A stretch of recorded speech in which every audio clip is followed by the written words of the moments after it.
Olá, pessoal, bem-vindos a mais um bate-papo tributário. Comigo aqui, Jorge, da Estante Tributária, e o professor Pedro Anã, de Contabilidade para Advogados. Nesse vídeo aqui, hoje a gente vai falar sobre a pejotização, planejamento tributário da pessoa física envolvendo lucro presumido.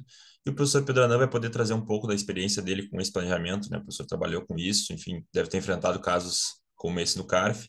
Então, professor, vamos começar explicando para quem não conhece, né, o termo pejotização, para quem não sabe como funciona. Como é que funciona esse planejamento tributário da pessoa física no lucro presumido, né? Perfeito. E enfim, o que que as pessoas físicas podem procurar fazer com esse planejamento e, enfim, conte um pouco da sua experiência sobre isso. Tá Obrigado. ótimo. Então, bom dia a todos, ou olá a todos, né? Porque eu não sei que horas que a pessoa vai estar assistindo esse vídeo. É, Obrigado mais uma vez, Jorge, estamos aqui juntos, né? Nesse projeto aí, importante aí, eu acho, para poder ensinar e ajudar a esclarecer o pessoal aí em relação a vários temas atuais e atemporais de direito tributário. E esse é um tema, eu diria, ele é eterno, né? Porque sempre vai se procurar fazer isso enquanto você tiver essa vantagem tributária, que é a tributação do lucro presumido. Então, qual que é basicamente se procura? Hoje a tributação da pessoa física é uma tributação alta, né? Então, para quem eh, ganha, começa do zero de tributação e vai até 27,5% na tabela progressiva. Então, qualquer rendimento que a pessoa receba, seja decorrente, né, de uma prestação de serviço, de um trabalho, de um aluguel, isso, se for recebida pela pessoa física, vai ser tributado a alíquota de 27,5%. Então, o que que se busca com essa famosa pejotização? Por que que o nome pejotização? Que é você usar uma pessoa jurídica para receber esses rendimentos, né? Esses valores, né? Então, o que que a pessoa faz? A pessoa constitui uma pessoa jurídica, essa pessoa jurídica a pessoa passa a ser sócia e recebe essa remuneração através dessa pessoa jurídica. Então, você troca a tributação, que seria de 27,5%, por uma tributação de lucro presumido, que é uma tributação mais vantajosa, que vai dar, no caso de uma prestação de serviço, uma carga tributária efetiva de 11,33% menos o ISS. Se você somar o ISS, que vai variar de 5%, você está falando de 16, 17% de carga tributária contra 27,5%. Então, você tem uma economia de 10%. Então, essa é a vantagem que o pessoal faz. Alguns tentam fazer esse planejamento tributário através da pessoa, do Simples, né? Do Simples Nacional. Aí você vai ter uma carga tributária um pouco até mais vantajosa. Mas a gente sabe que o Simples Nacional acaba restringindo as atividades que a pessoa física pode ter, porque tem certas atividades que você não consegue fazer, como, por exemplo, advocacia, médico, contabilidade, é vedado algumas atividades que você poder fazer. Hoje você pode até fazer pela sociedade, né, unipessoal, né? Você pode até fazer pelo Simples, a Receita Federal até aceita, mas são casos assim, são pontuais. Então esse é o planejamento tributário que muitos procuram. Então isso é feito, né, por pessoas físicas que têm patrimônio, que têm imóveis, por exemplo, que em vez de receber aluguel recebe pela pessoa jurídica.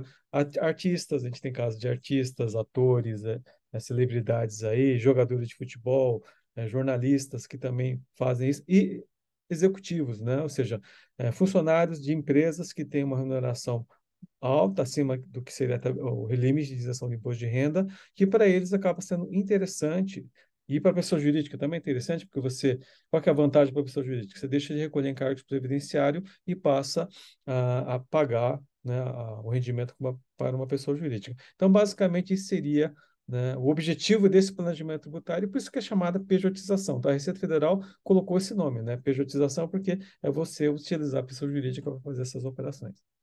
É interessante, né, professor, observar que vai ter bastante casos de jogador de futebol, principalmente lá no CARF, casos famosos, né, que ficaram. Até o Neymar tem caso disso. Mas é interessante do jogador de futebol que lá na lei, na própria lei que regula, né, a Lei Pelé, que regula essas relações entre os times de futebol e jogadores, a gente tinha uma limitação a pagamento de direito de imagem, né, que geralmente era o que era pago para pessoa jurídica, de 40%. No caso de artistas, acho que talvez toda a remuneração poderia ser paga, né? Uma Sim. remuneração maior poderia ser paga para PJ, então ainda seriam mais beneficiados do que jogadores de futebol. Embora a gente saiba que os casos mais famosos a maioria dos casos famosos são de técnicos e jogadores de futebol, mas a gente tem casos de artistas. Aí, o caso do Ratinho é um caso famoso, né? Que agora foi julgado, teve um julgamento favorável para o Ratinho no TRF3, eu acho. Isso Então, mesmo. para quem não estudou esse tema, é um tema bem interessante de ler os casos, porque tem gente que pode ter uma primeira impressão da pejotização como algo que seja, é estranho fazer uma PJ, enfim, pode ser interpretado de forma equivocada pelo fisco, mas isso se dá também em razão de que no passado nós tivemos planejamentos que foram de fato fraudulentos, sim, né, sim, por parte de jogador de futebol. Enfim, vou dar exemplos aqui de casos em que, por exemplo, o jogador de futebol recebia direito de imagem na, pessoa, na PJ, né, PJ no lucro presumido, só que o próprio jogador não tinha um contrato atribuindo a imagem dele para PJ. Então, ou seja, não tem nenhuma ligação. Teria que ter um contrato de cessão de imagem do atleta para a pessoa jurídica que está recebendo. Senão, não tem nenhuma razão para a pessoa jurídica estar recebendo aquela remuneração, vamos dizer assim, pelo direito de imagem, se ela não tem o direito sobre a imagem do atleta. sim, sim. Então, a gente tem casos bem... são fraudes escancaradas, enquanto a gente tem casos que parecem abusivos, mas não tem fraude, outros casos que foram, enfim, que a Receita Federal aceitou de forma, assim, entendeu que havia um planejamento tributário lícito. Então, cada caso, como eu sempre digo, né, e alguns professores dizem, planejamento tributário, principalmente pejotização, a gente tem que olhar o caso concreto. A gente não pode querer rotular esse planejamento como um planejamento abusivo ou ilícito, sendo que a gente tem que olhar o caso concreto, né? Então, a gente tem, até aproveitando já perguntando, professor, como é que a Receita, eu acho que no passado a Receita tinha até mais, vamos dizer, um preconceito maior contra esse planejamento. Como é que a Receita está vendo esse planejamento agora, né? Depois de 15 anos aí lá do artigo 129 da Lei do Bem, né, que trouxe uh, o regime lá tributário e previdenciário para fins de serviços personalíssimos e como o CARF tem visto também atualmente esse planejamento. Então, o que acontece, né, Jorge? Você pontuou bem. Então, a gente tem que se diferenciar bem. Os casos que são lícitos, legítimos, que eu sempre falo, né? O grande problema dessas operações envolvendo planejamento tributário, seja nesse exemplo nosso da pejotização, seja, por exemplo, proteção de ágio, seja um lucro real, lucro presumido, que nós já falamos no bate-papo passado, eu acho que o detalhe faz toda a diferença. Qual que é o grande erro, eu acho, do contribuinte? É pecar no detalhe, ou seja, na hora de constituir uma pessoa jurídica, você não constitui ela no endereço próprio, não tem um estabelecimento, não tem uma sede, usa, por exemplo, o endereço do contador, ou usa o endereço da sua residência, traz como sócio, por exemplo, a sua esposa, né, sua mãe, a sua sogra, ou seja, então isso acaba fragilizando esses tipos de planejamento tributário. No caso desse da politização, qual que é a tese da Receita Federal, né, que começou inclusive no Sul aí, né? Dizem que acho que foi um auditor fiscal aí da sua terra aí que criou essa tese, né? Ele estudou esse assunto e ele achou absurdo, né?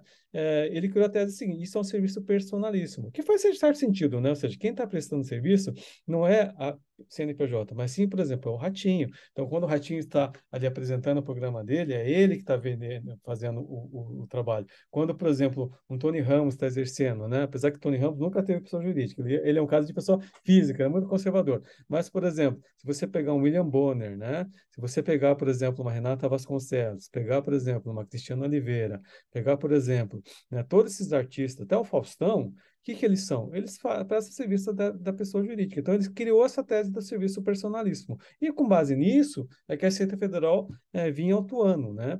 Aí que você pontuou bem, vem em 96, veio a Lei do Bem, que meio que criou uma linha de corte. Então, a Receita, até antes da Lei do Bem, autuava, depois da Lei do Bem, ele meio que flexibilizou, não atuou mais, né? Só atuou aqueles casos que realmente havia fraude, logo a simulação, que é a comprovação, né? E agora, recentemente, eles voltaram a atuar novamente, voltando com essa tese, ou seja, o serviço pessoal nisso, portanto, eu entendo que o contribuinte não tem razão e vou autuar. No judiciário, você pontuou bem, existe esse caso, né, do Ratinho, que é favorável no TRF, né?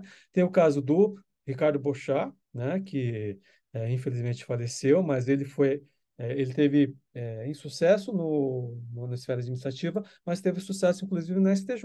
O STJ reconheceu, no caso dele, que é uma liberdade fazer constituição da pessoa jurídica e explorar. Eu acho que no caso, por exemplo, de um jogador de futebol e até de um artista, eu acho que seria o ideal, né? É você pegar uma parte do que ele recebe, que é o salário, por exemplo, pela atuação, no caso por jogar, que é a Lei Pelé, né, no caso do jogador de futebol, e receber na pessoa física, e a parte que é o direito de imagem, que o direito de imagem, né, o direito autoral, é uma coisa que, se você conversar com quem é especialista na área, fala que ele é um direito que você pode ceder. Por exemplo, né, uma vez eu vi uma sustentação oral lá no CARF, que o advogado do caso, acho que da Natália Timber, se eu não me engano, ele colocou uma tese bastante interessante. Por exemplo, o Elvis Presley, Michael Jackson, Ayrton Senna já faleceram. Quem explora o direito de imagem deles hoje? É uma fundação, né? são os herdeiros, né? Então, ou seja, a pessoa não está viva, mas o direito de imagem ainda é uma coisa que rende. Então, no caso, eu acho que de um jogador de futebol, né, de um artista, uma celebridade que vive da imagem, se você fizer isso, eu acho que eu acho que é lícito, é possível, mas desde que você tenha uma pessoa jurídica, que ela tenha uma contabilidade, ela tenha uma sede, ela tem funcionário, por exemplo, a Angélica. A Angélica, ela foi autuada e ela tributava pelo lucro real, porque ela tinha muita despesa, ela tinha uma estrutura, ela tinha funcionários, tinha 10 funcionários, né? E mesmo assim, a autuação dela foi mantida, né, na esfera administrativa. E ela perdeu no CARF, né? Não chegou a recorrer para o recurso especial e acabou aderindo ao refis. Eles entenderam que se fosse para o judiciário, talvez as chances disso não seriam muito boas. E a Globo também, por uma questão de imagem dela, né, pessoal, porque isso, né, na mídia não ia ficar muito bom, a concorrência aproveita disso para poder acabar, então acabou.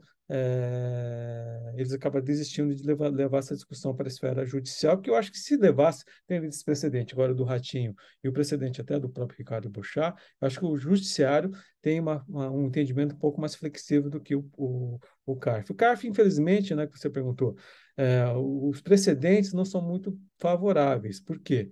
Porque eles vão nessa linha, né? E como tinha um voto de qualidade que prevalecia, né? Então, o contribuinte acaba sempre perdendo pelo voto de qualidade. Os casos que são é, favoráveis, que eu lembro, é o Neymar, que o Neymar foi comprovado que o direito de imagem, né, ele recebia na pessoa jurídica e a turma reconheceu por maioria de votos que isso era possível. E você tinha também a questão da Natália Timber e tinha também o caso da Leilani Norbert, porque foi comprovado que os sócios da Natália, que era atriz, era um ator, e da Leilani era um jornalista, portanto, comprovou-se que era uma pessoa física, tinha contabilidade, tinha sede, uma série de coisas que o conjunto probatório foi favorável para poder dar provimento ao recurso por parte do contribuinte. Então, essa seria o posicionamento do CARF em relação a essa matéria. Tem vários casos chegando, né? Eu sei que tem vários jogadores de futebol, clubes, né, que estão sendo foram autuados também por causa da parte previdenciária, e eu acho que a gente deve acompanhar. Eu acho que na Câmara Superior, tendo em vista a atual composição do atual presidente, se der voto de qualidade, eu acho que seria favorável ao contribuinte. Agora é o empate, né? Agora o empate favorece, então pode mudar bastante coisa, né? O empate favorece o contribuinte, então talvez mude aí essa questão. Mas é interessante observar que na época o fisco trazia essa tese de intransmissibilidade, né, do Sim, direito de sim, imagem. Só que, claro, a gente tem as duas vertentes do direito de imagem, né? Que é a vertente patrimonial e a moral, que seria inerente ao indivíduo. E a patrimonial justamente é essa que pode ser transferida, inclusive o exemplo que você deu de pessoas que já morreram e a imagem continua sendo explorada justamente porque ela é transmissível, ela pode ser utilizada por terceiros, né, desde que autorizada. Então, essa tese do fisco colava, vamos dizer assim, naquela época, porque, enfim, sim. conselheiros votavam, né, entendiam dessa forma, mas, vamos dizer assim, a gente teve uma evolução quanto a essa visão sobre o direito de imagem no CARF. E outra coisa que eu lembrei que é interessante observar, que tinham casos de pessoa física que foram casos em que não foi verificada a simulação, mas mesmo assim teve reclassificação Sim, sim. dos rendimentos, né? Como o caso do Guga, por exemplo. O caso do Guga não se verificou simulação naquele caso, mas mesmo assim o fisco entendeu que deveriam ser reclassificados os rendimentos, né, para pessoa física. Então, não foi um caso que foi aplicada a multa de 150%, Sim. nem foi entendido uma simulação, mas eles só entenderam que os rendimentos eram da pessoa física né, e quem recebeu foi a pessoa jurídica. E, inclusive, foi um caso até que eu achei que deveria ter sido aplicado, não deveria ter sido reclassificado, porque o Guga tinha, enfim, o irmão dele que administrava a empresa, né, era uma coisa, tudo funcionava bem, tinha contrato. Inclusive, acho que até ele fez uma sustentação no CARF, eu conto essa história, né, eu não Não, mas é presenciei, mas verdade. Mas é ele verdade. foi se defender do CARF, né, É, inclusive. Então, é um caso bem famoso, o caso do Guga. Ele recebeu, acho que as premiações dos torneios de isso. tênis na pessoa jurídica, né? Então, interessante observar essa diferença entre desconsiderar não é desconsiderar a personalidade jurídica da pessoa jurídica, né? Mas desconsiderar a pessoa jurídica para autuar a pessoa física e os casos em que houve reclassificação do rendimento, né? Então, a gente tem dois casos, tipos de casos diferentes, né? Os casos de simulação clara, em que havia multa, e os casos de reclassificação de rendimentos, Isso, isso. né? Que eram casos, enfim, teve mais casos desse, agora eu não vou lembrar de quem, Não, exatamente são quais vários são os casos, casos. né? Mas Vou tem citar muitos alguns para casos também. você. Você tem Ratinho, né? Você tem o Filipão, você tem o caso da Natália Timber, tem o caso Cristiano Oliveira, Renato Machado, você tem o caso do, acho que o Luxemburgo também teve o caso também o dele. O Filipão, na verdade, primeiro eles tinham alegado simulação, né? Porque Isso. e depois foi retirada a multa, Isso mesmo. só assim, deixou só a multa de 75%, eu acho, e entendeu que deveriam ser reclassificados, né? Mas o fisco defendia, sim, o planejamento tributário, né? Simulação, E mas simulação. acho que mas pelo posicionamento do CARF foi de que não deveria se retirar a multa, né? Mas Não, que e a Filipão, né? Você tem o classificação. Filipão 1, que é esse que está falando, e o Filipão 2. O Filipão É, 2, a turma, no caso, o antigo Conselho de Contribuintes, entendeu que houve simulação. Por quê? Acho que era o Grêmio, se eu não me engano, constituiu uma pessoa jurídica com todos os jogadores, inclusive o Filipão.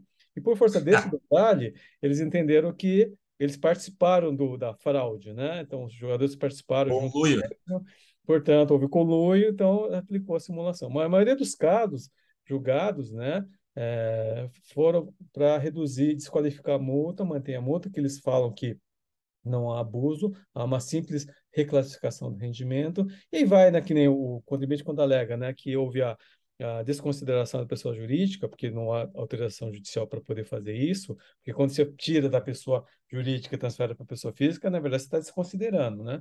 Eles falam que não, que é uma mera reclassificação de rendimento, mas ao mesmo tempo permite que você compense o rendimento, a tributação, os tributos pagos na pessoa jurídica na pessoa física. Então, É. enfraquece, né? Então, você É, acaba, né? alguns casos admitiam, né? Outros não. É interessante É esse bastante ponto interessante também. esse caso, né? E é um caso, assim, que até hoje as pessoas fazem. Então, frente às empresas, né, Jorge, tem visto essa questão de redução de custo de folha, uma série de coisas, o empresário acaba, para poder sobreviver, né, e às vezes até orientado por alguns consultores, continuando praticando esse tipo de planejamento ainda. Médicos fazem isso para poder, né, trabalhar com os hospitais, com as clínicas, né? Eu acho que no Espírito Santo teve uma atuação muito grande de médicos, né, envolvendo essa tese, essa questão. Então, são casos que a gente tem que acompanhar, né? Então, assim, até que ponto, né, há o abuso do contribuinte, até que ponto tem abuso da autoridade fiscal em julgar, e fatalmente isso tudo vai ser decidido no Poder Judiciário, né? Porque, tendo visto esses dois precedentes, é o que vai, né, decidir o que é lícito, o que é ilícito em relação a esse tipo de planejamento. Acho que a gente pode até pegar, talvez, esses casos, professor, e depois botar na descrição do vídeo também. Para Sim, quem quiser sim. ler o caso, é interessante ler esses casos. Então, a gente pode botar o número dos acórdãos. A gente faz uma breve pesquisa ali do número, não vou lembrar de cor aqui. Mas a gente pode botar na descrição do vídeo para ir colocar com, né, caso Filipão, em caso Sim, Ratinho, para quem quiser alinhar, vamos dizer assim, a aula, né, aqui, a aula não, o nosso bate-papo com a leitura dos casos. E até olhar os seus vídeos também, que tem vídeos no seu canal sobre planejamento tributário. Então é interessante a gente colocar aí para quem quiser. perfeito, não, ótimo, perfeito. Isso é sempre bom, porque é Levantamento que aí. a gente sempre conversou, né, Jorge?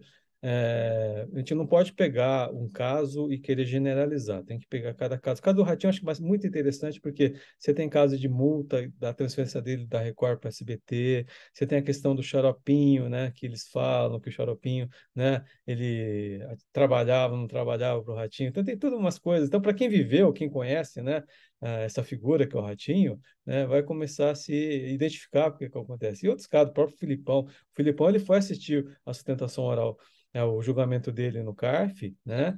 E aí ele saiu pé da vida no julgamento que ele perdeu, né, e perdeu por voto de qualidade, e ele foi embora e falou que não pisava mais no Brasil por força disso, que ele achava uma injustiça muito grande, né? Ele saiu muito bravo, porque ele achou que iam levar em consideração. O próprio Guga, né? O Guga fez sustentação oral na Câmara Superior, chorou lá, né? Porque ele é chorão, né?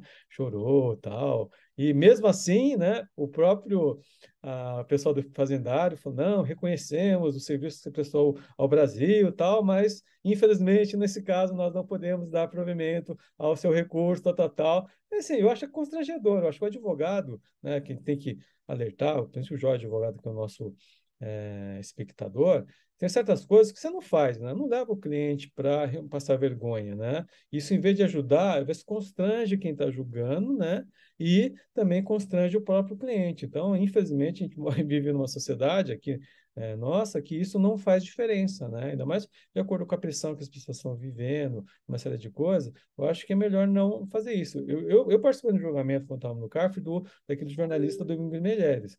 E até foi até constrangedor, porque o advogado levou ele para assistir o julgamento, né? E ele acabou perdendo por voto de qualidade, né? Infelizmente, eu era o relator do caso, dei provimento, mas a maioria entendeu que não. E a pessoa, você viu o contribuinte sair, né, chateado, né? Ele já, né, cria uma expectativa, infelizmente acabou não se realizando. Então a gente tem que pensar muito até que ponto isso vai ajudar ou vai prejudicar, né? E às vezes o advogado quer fazer aquilo para se mostrar, aí tira foto agora, hoje posta, ó, estou aqui, né, no julgamento com fulano, mas isso em vez de ajudar, às vezes vai prejudicar o caso, né? Porque às vezes o pessoal que está julgando se sente constrangido, a gente tem que pesar quando que isso vai valer a pena, né? Então, eu acho uma coisa que, infelizmente, na faculdade a gente não aprende, que é psicologia, né? É verdade. Eu acho que é isso aí fica de dica para quem, né, quiser advogar nessa área e não tentar não, vamos dizer assim, expor o cliente, né, a situações como essa. Mas enfim, a gente não sabe o que aconteceu, né? Talvez no caso concreto o advogado tenha dado esse conselho mesmo assim, o Guga não seguiu, mas a gente não tem como saber. Sim, é verdade. Bom, professor, acho que, em razão do tempo, esse vídeo aqui a gente poderia ficar, enfim, 2 horas falando sobre Sim, sim. pejotização, né? Sobre casos, sobre planejamento tributário, enfim, coisas infinitas aí. Mas se o pessoal gostou do É, a tema, gente pode fazer outro vídeo, a né? Eu gente tava faz o pensando. segundo. Então é só uma questão de ir lá nas redes sociais, né? Estante É, tributário, ou no Contabilidade para abre Advogado. uma caixinha, dá uma enquete, se o pessoal E quiser. se quiser, a gente faz uma parte 2, né? A gente aprofunda mais esse tema. Mas muito obrigado a todos aí pela atenção. Espero que tenham gostado do vídeo. Muito obrigado mais uma vez, professor Pedro, pela sua parceria e pelo bate-papo. Imagina, eu que agradeço, Jorge. Obrigado a todos. Tenham, né, uma excelente semana. Até mais. Até a próxima. Tchau, tchau. É.